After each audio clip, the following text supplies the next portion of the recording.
Hi, this is Eric Riney from Webster University coming at you again with another marketing analytics procedure.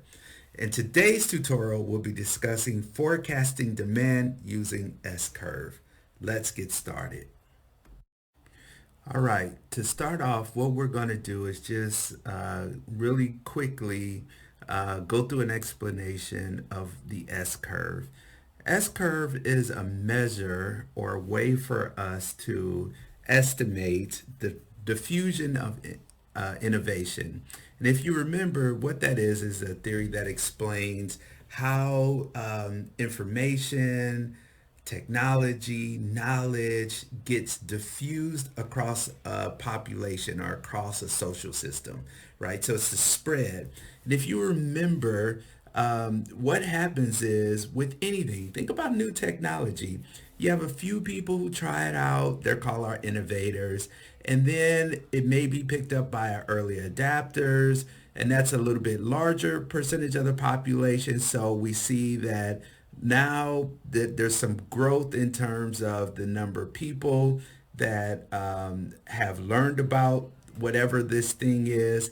And then we get into the mass of the population, which is our early majority. And as we reach this point right here called our inflection point, we've reached that halfway point of the number of people in the population that could learn about whatever this is or buy this new product. At that point, even though the market will still grow, it's going to grow at a decelerating rate because there's fewer and fewer people who could learn about the product.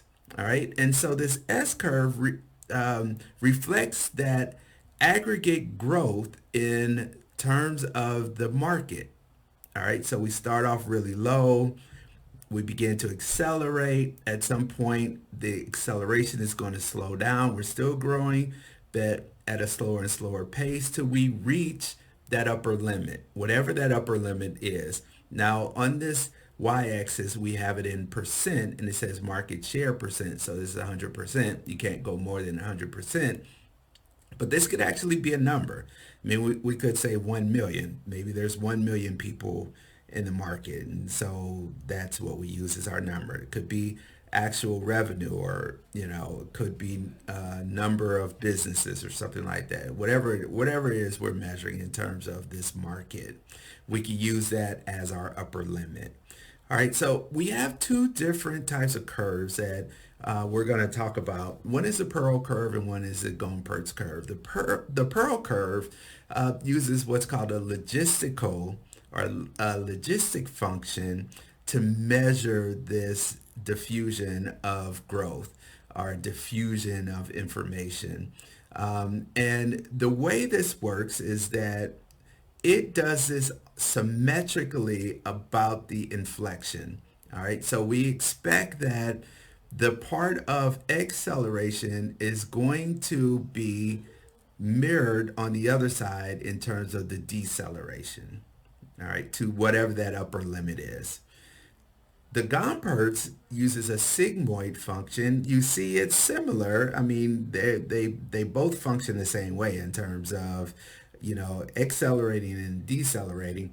But this one does not assume that the acceleration is going to be similar or the same as the deceleration. So these two may not necessarily equal each other.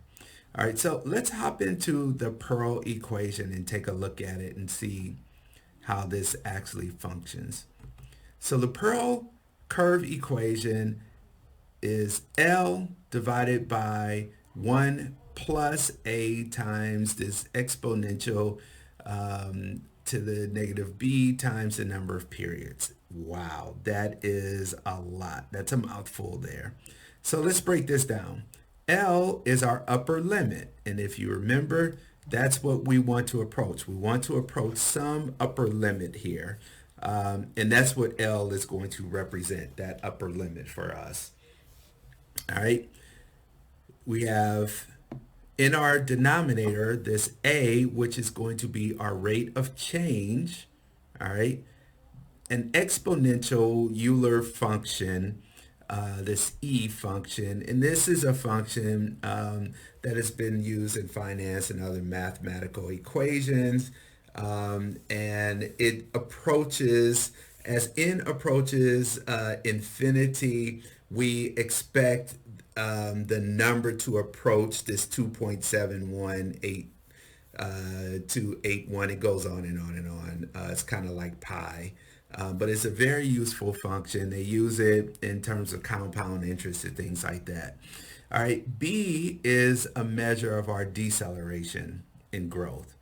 All right, so let's really look at this function and figure out what's going on here, and that'll help you understand how Pearl curve works.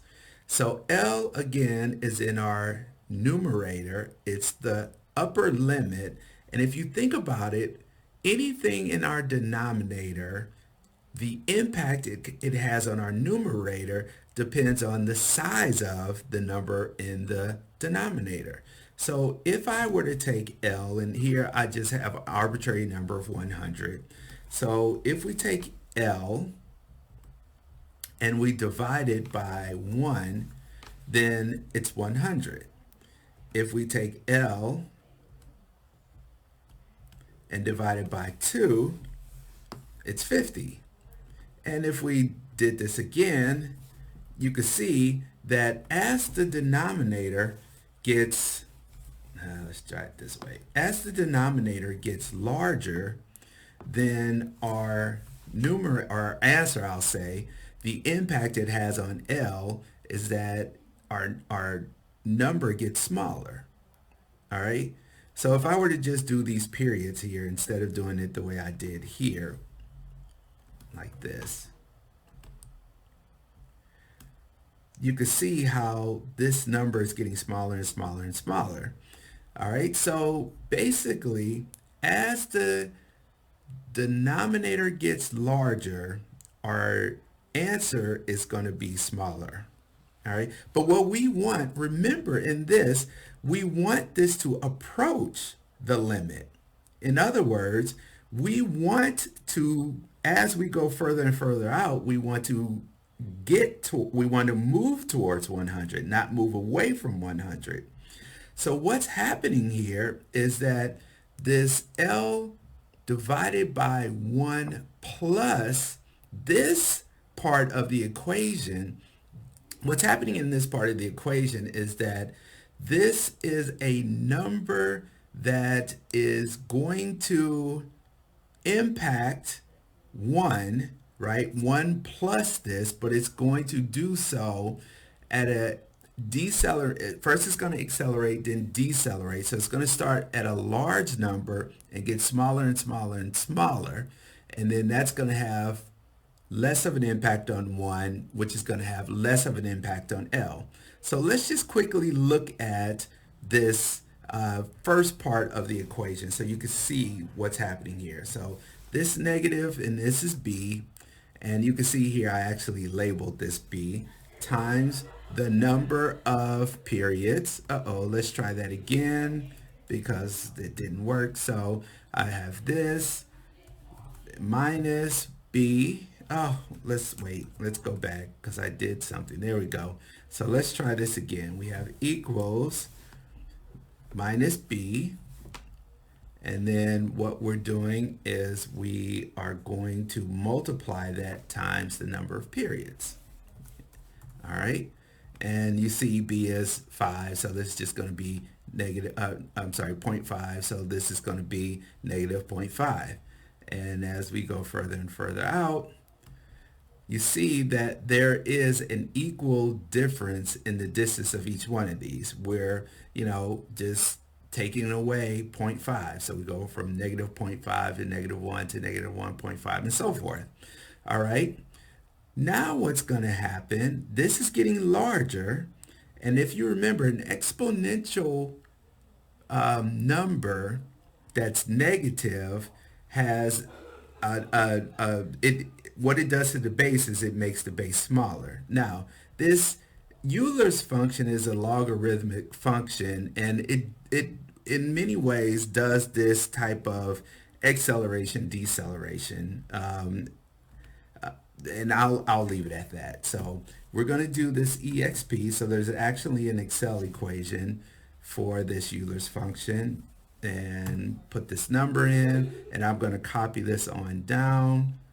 So there we have it. And now you can see that even though this first part is zero point 0.5 for each one of these, this next part is actually doing, it's changing these numbers at a different rate. So the difference between 1 and 2 is not the same as the difference between 2 and 3 and 4 and so forth. So you see that now this number is getting smaller a lot faster. And that's what we expect to happen here, right? That this, we want the impact of this on 1 to decrease the farther out we go. And you see that happening. All right. And then we're going to multiply that times our acceleration. All right. So, or our steepness, I'll say. And here it's this a times this part of the function, and I'm going to copy this on down. All right, and again you could see that we started at a large number and we're getting to a relatively small number, and we're going to add this. Now we have our entire denominator once we add this to 1. All right, so you see the further out we go, the closer to 1 we get, and that means the closer to the limit we're getting. And you can see how this was 15, 9, 6, 4, bunch of 2s, a bunch of 1s, and then it's really, really getting closer to 1. All right, so now we can see the impact that this has on L. So here, remember our limit is 100, we're at 6, and we could see that, we move up and we accelerate in here, then we start decelerating, and we really, really, really slow down as we begin to reach 100. And that gives you an understanding of how this Pearl curve equation is working. All right.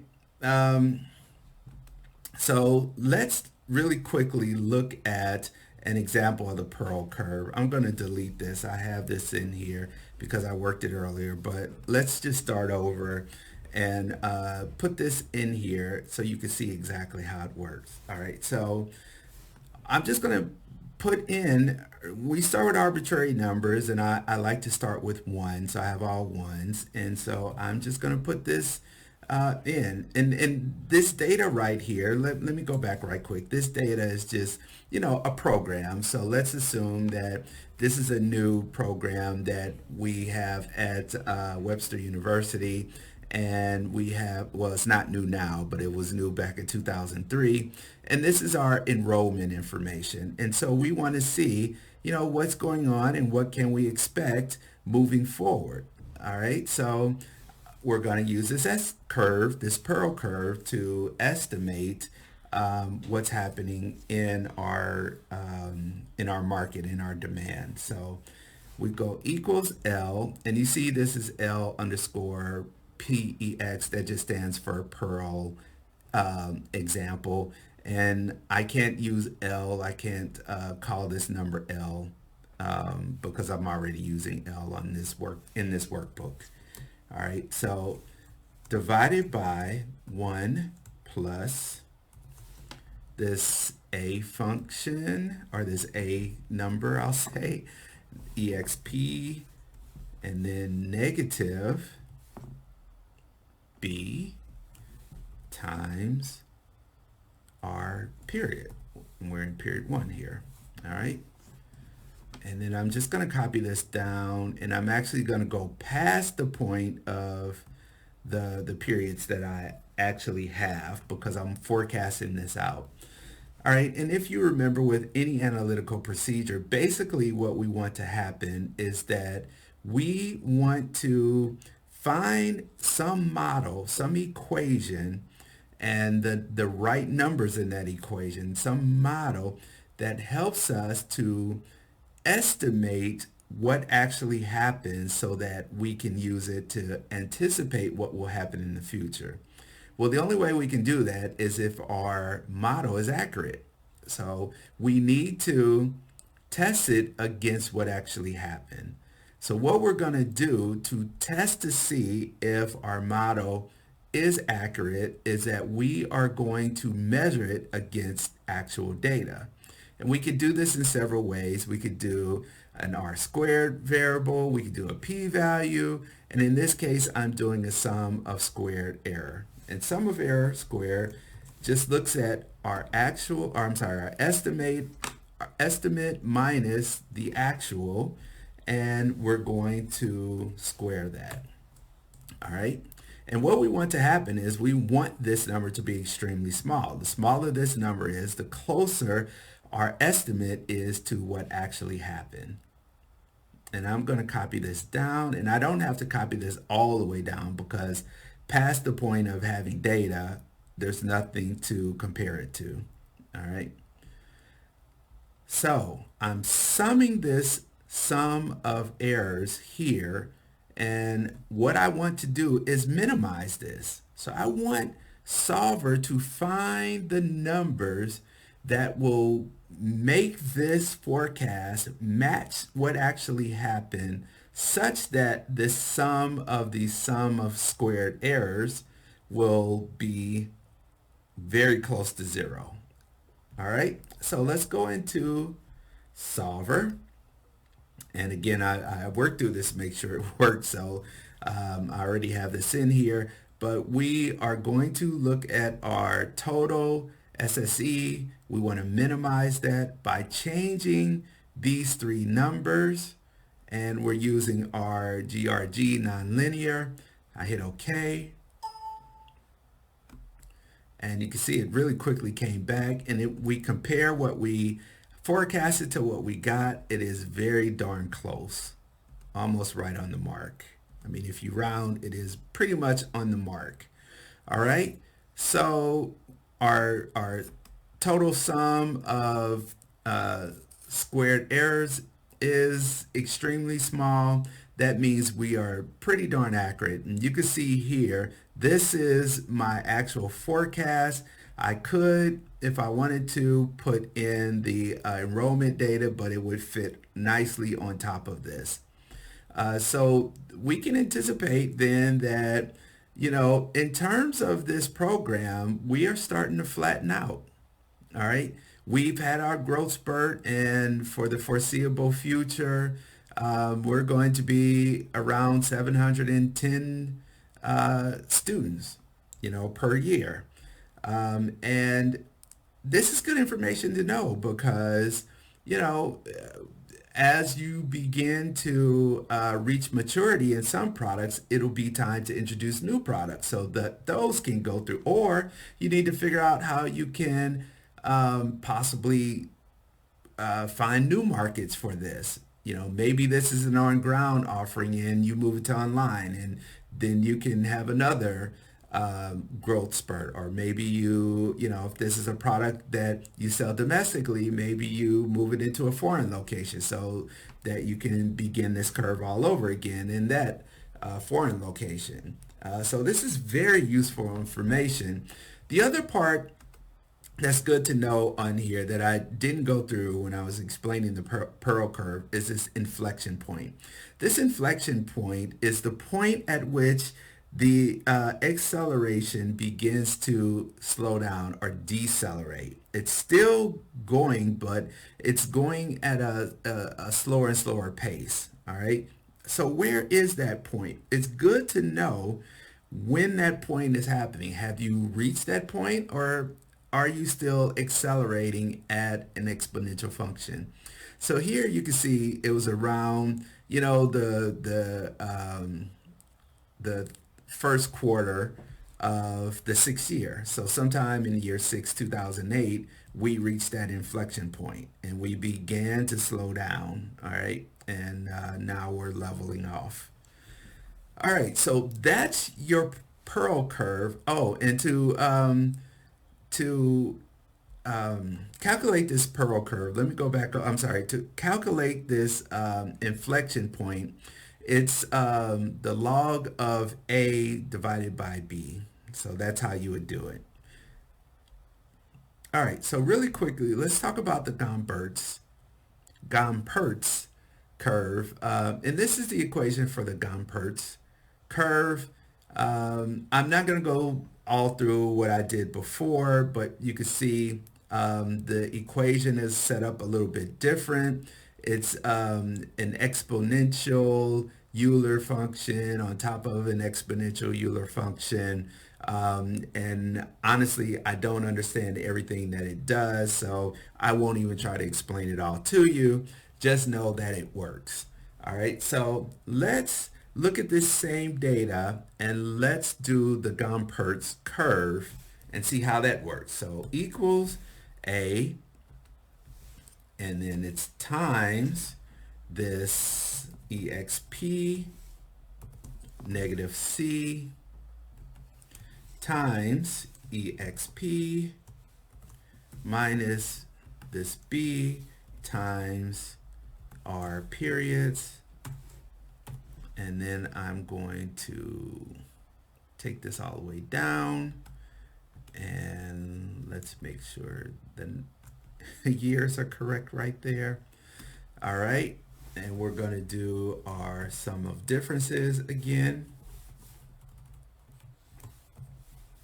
Let's make sure we square that,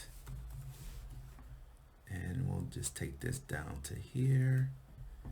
Okay, and our total sum of squared errors looks like it's calculating the right information. And now we can hop in solver and do the same thing. In this case, we're again minimizing sum of errors, and we're changing these numbers. Before we had L, A, and B, and now we're using A, B, and C, and that's only because that's the letters that the Gompertz curve use. I mean, you could still use L, A, B. It's arbitrary for the most part. All right, anyway, let's hit solve. Okay, and you'll see here that we actually have a little bit different estimation. All right, for our Pearl, our upper limit was 711. This one says our upper limit is 741. So a little bit different. I mean, not too far off from each other. And it says our inflection point actually happened in year 5. So if you remember going back to this measure, this one tries to create a symmetrical curve. All right, so it's pushed the point of inflection out a little bit. And this one doesn't necessarily do that with the Gompertz. So this one is saying, hey, you accelerated pretty fast and then you've slowed down a lot over the past, I'll say, 14, 15 years. And that's how this one operates. All right. So if we were to, let's go ahead and plot this really quickly.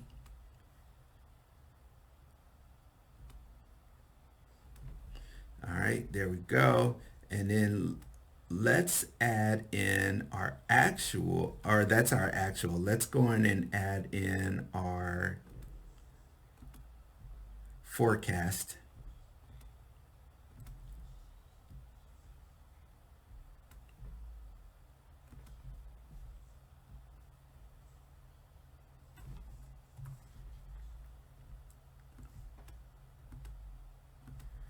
All right, so the blue line is our actual, and then our red line is our forecast, and you can see that it's pretty much on top of our actual, and that's a good sign. So it looks like we have a pretty accurate understanding. Now, if you remember correctly, the Pearl kind of leveled off a lot more here, while it looks like the Gompertz has gone up a little bit, but it's still leveling off. It's going to level off, remember, at 741. That's our upper limit.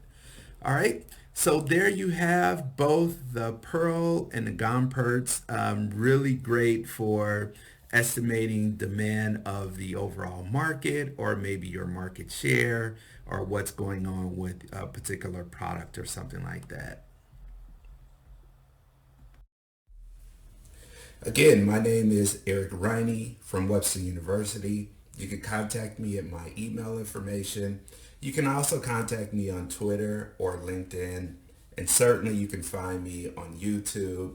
Join me for another one of my marketing analytics videos. There are more to come, and if you like this one, hit the like button, and you can also join my page. Take care, and I'll see you soon.